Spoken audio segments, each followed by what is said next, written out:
नमस्कार भक्तों, हर हर महादेव। जिस औरत के पूजा घर में ये 3 चीज नहीं होती है, उसको कंगाल बनने से कोई नहीं रोक सकता है। जी हाँ, वास्तु शास्त्र की माने तो घर में ऐश्वर्य और सुख शांति के प्राप्ति करने के लिए हमारे पूजा घर में इन 3 चीजों का होना अत्यंत ही आवश्यक है। आपको बता दें, ये 3 चीज वो हैं जो कि अत्यंत पवित्र मानी गई हैं। इनको हमेशा ही अगर आप पूजा घर में रखेंगे तो इससे आपके घर में हमेशा ही सकारात्मक ऊर्जा संचारित होगी और सकारात्मक ऊर्जा से घर में हमेशा ही सुख शांति बनी रहती है और इससे आपको और आपके परिवार के सदस्यों को हर कार्य में सफलता मिलती है। मित्रों, हमारी भारतीय संस्कृति में छोटी या बड़ी किसी भी तरह की पूजा को करने के कुछ निश्चित नियम निर्धारित किए गए हैं और आपको बता दें कि आपको इन नियमों का पालन करते हुए ही अपने घर में रोज पूजा पाठ करना चाहिए, क्योंकि तब ही आपको आपकी पूजा का कोई अर्थ मिलेगा। इसका सही फल तब ही आपको प्राप्त होगा और हमारी आराधना का हमें फल प्राप्त होगा। दोस्तों, कई बार आप पूरी श्रद्धा और भक्ति से रोज पूजा पाठ तो करते हैं, मगर फिर भी इससे आपकी मनोकामना पूरी नहीं होती है और इससे आपके कष्टों का भी निवारण नहीं हो पाता है और इससे आपको मानसिक शांति भी नहीं मिल पाती है। अब आपको बता दें कि ऐसा आपके साथ ही क्यों होता है, तो बता दें कि इसके पीछे आपके घर का वास्तु दोष भी एक कारण हो सकता है। तो अब क्या करना चाहिए, तो आपको बता दें कि इन वास्तु दोषों को दूर करने के लिए हमारे वास्तु शास्त्र में बताए गए ये कुछ उपाय आपको जरूर करने चाहिए। आपको बता दें कि हमारे शास्त्रों में जितनी भी पूजन सामग्री बताई गई हैं, उनमें से सभी वास्तु की अपनी एक विशेषता और उनका बहुत ही ज्यादा महत्व होता है। चाहे फिर वो कुमकुम हो, रोली हो, चावल हो या फिर कपूर हो और धूप दीप या नैवेद्य इत्यादि क्यों ना हो, तो जब भी आप पूरी विधि विधान से पूजा पाठ करते हैं तो इन सभी पूजा सामग्रियों का उपयोग करने का एक विशिष्ट क्रम निर्धारित होता है और आपको बता दें कि उसी विशिष्ट क्रम का पालन आपको जरूर करना चाहिए। तो आइए जानते हैं कि वास्तु शास्त्र में क्या बताया गया है, उन महत्वपूर्ण बातों के बारे में जो हमें पूजा घर में अवश्य ही याद रखनी चाहिए। तो इसके लिए आपको ये वीडियो पूरा देखना पड़ेगा, तभी पूरी जानकारी आपको प्राप्त होगी। तो सबसे पहले बात करें घर के मंदिर की, जो कि हर हिंदू के घर में होता ही है। तो इसमें आप ये याद रखें कि आपका मंदिर अगर हो सके तो घर के ईशान कोण यानी उत्तर पूर्व दिशा में ही उसे रखें। अगर आप ऐसा करेंगे तो आपको आपकी पूजा का सच में संपूर्ण फल प्राप्त होगा।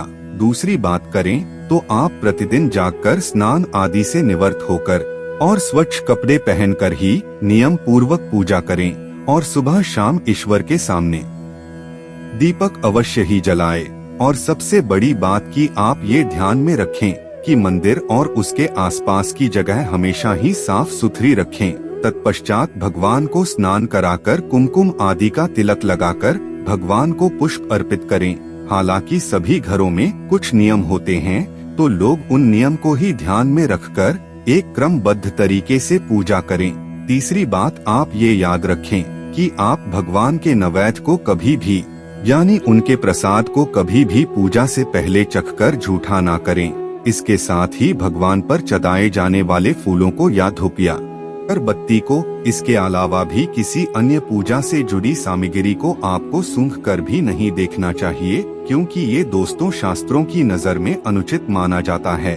अगली बात, कुछ मूर्ति पूजा घर में ऐसी भी होती हैं जिन्हें आपको पूजा घर में कभी भी भूल से भी नहीं रखनी चाहिए। इनमें जैसे भैरव देव, शनि देव, नटराज, माता काली या किसी भी भगवान की रौद्र अवतार वाली मूर्ति या तस्वीर को आपको पूजा घर में नहीं रखना चाहिए, क्योंकि ऐसा करने से आपके घर की सकारात्मक ऊर्जा नकारात्मक ऊर्जा में बदल जाती है और इससे आपके परिवार में धन आता तो है मगर टिकता नहीं है, या फिर जितना धन आता है उससे ज्यादा के खर्चे लेकर आता है, घर में नकारात्मक माहौल बन जाता है। तो आइए जानते हैं कि आपके पूजा घर में कौन सी 3 चीजें अवश्य ही होनी चाहिए। तो इनको आप ध्यान से सुनिएगा।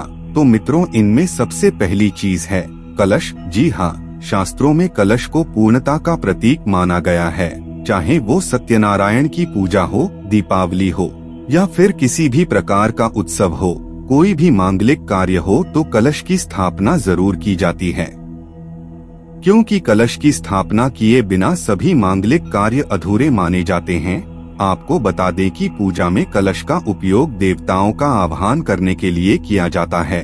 भगवान के सामने तांबे के कलश में पानी भर के रखना इतना शुभ होता है कि हम अपनी रोज की पूजा करते समय भगवान के सामने तांबे के कलश में पानी भर के रखें तो उसका चमत्कारिक प्रभाव आपको जरूर देखने को मिलता है। इसलिए आप मुख्य रूप से तांबे के कलश का ही उपयोग करें।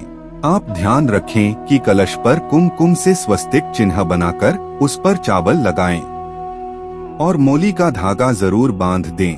इसके बाद आप कलश में शुद्ध पानी भर के उसमें थोड़ा सा गंगाजल हो तो वो अवश्य ही डाल लें। इसके बाद कलश को भगवान के दाईं ओर रखें। उसके बाद भगवान की पूजा करें, उसके साथ ही कलश की भी पूजा करें। उसके बाद पूरे मन से भगवान के साथ साथ कलश को भी नमस्कार करें। साथ ही सभी पवित्र नदियों को आह्वान करें। इसके साथ ही इस कलश के पानी को दूसरे दिन की पूजा तक ऐसे ही रहने दें। फिर उसके बाद अगले दिन इस पानी को पूरे घर में छिड़क कर बचे हुए पानी को तुलसी में डाल दें। अब बात करें कि ऐसा करने से क्या होगा, तो आपको बता दें कि ऐसा करने से इस अभियंत्रित जल से निकलने वाली सकारात्मक ऊर्जा आपके घर के वातावरण को पवित्र बना देगी और इससे आपके पूरे घर में अद्भुत शांति का एहसास होता है। इसके साथ ही आपको बता दें कि शास्त्रों में कलश को सुख और समृद्धि का भी प्रतीक माना गया है। जिस प्रकार जल ही जीवन है और कलश में हम जो जल भरकर रखते हैं उसकी पूजा करने से हमारा घर और आसपास का वातावरण जीवन से भरपूर और सुख समृद्धि से भरा हुआ रहना चाहिए। अब बात करें दूसरी चीज की तो वो है गंगाजल। मित्रों, हमारे शास्त्रों में गंगाजल को सबसे ज्यादा पवित्र माना गया है। इसके लिए आपके पूजा घर में गंगाजल का होना अत्यंत ही आवश्यक है। आपको बता दें कि गंगा नदी सभी पापों को नष्ट करने वाली तथा सभी व्याधियों का नाश करने वाली है। इसलिए अगर आपके पूजा घर में एक छोटे से तांबे के पात्र में आप अगर गंगाजल भर के रखते हैं तो इससे आपके पूजा घर की शुद्धता बनी रहेगी और इससे आपको आपकी पूजा का संपूर्ण फल प्राप्त होगा। अब बात करें तीसरी चीज की तो आपको बता दें कि तीसरी चीज है शंख। जी हाँ, पूजा घर में शंख का होना अत्यंत ही आवश्यक माना गया है। शंख से निकलने वाली ध्वनि से आपके संपूर्ण घर का वातावरण पवित्र हो जाता है, क्योंकि शंख से निकलने वाली ध्वनि सकारात्मक ऊर्जा का संचार करती है और जिसे सुनने मात्र से व्यक्ति के मन से सभी प्रकार के विकार, पाप और दोष नष्ट हो जाते हैं और इससे व्यक्ति अपने उन्नति के पथ पर चलने लगता है। इसलिए अगर हो सके तो घर में नित्य शंख की ध्वनि अवश्य ही निकालें। तो दोस्तों, ये थी वो 3 महत्वपूर्ण चीज जो आपके पूजा घर में जरूर होनी चाहिए। आशा करते हैं ये जानकारी आपको पसंद आई होगी। आई हो तो वीडियो को एक लाइक जरूर करें और चैनल पर पहली बार आए हो तो चैनल को सब्सक्राइब जरूर करें। धन्यवाद। हर हर महादेव।